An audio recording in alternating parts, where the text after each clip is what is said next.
This is for exam 1, part 2, question 2, where I'm asked to identify an unknown powder found at a crime scene.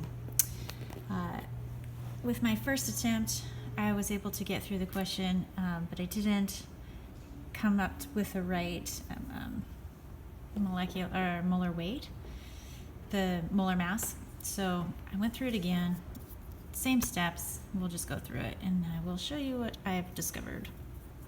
So the elements that were present could have been carbon, hydrogen, oxygen, or nitrogen. When combusted fully with O2, produced CO2 and H2O, and it was 0.8912 grams of CO2 and 0.3649 grams of H2O. So first I had to find moles of carbon by dividing by the molar mass of carbon dioxide and then doing the mole to mole ratio to leave carbon by itself, and that got 0.0205 moles of carbon.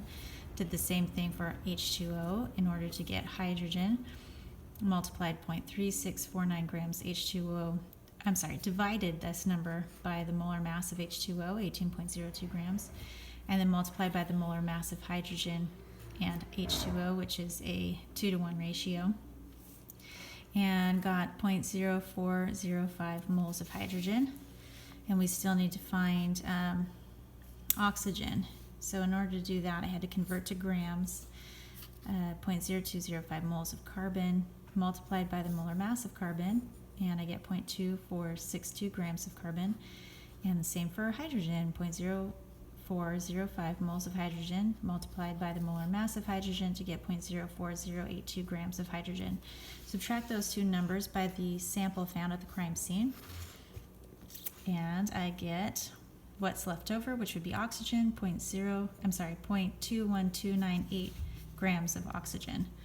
I need to convert this now to moles, and I divide by the molar mass of oxygen to get 0.01331 moles of oxygen, which is my smallest amount of moles, and I will divide each substance's moles by the smallest, and that's what I do here. So for carbon, I divide the number of moles by 0.01331 to get 1.54. Hydrogen becomes 3.04, and oxygen is, of course, 1. This is not a small whole number. This is not a small whole number, so I multiply by 2 and get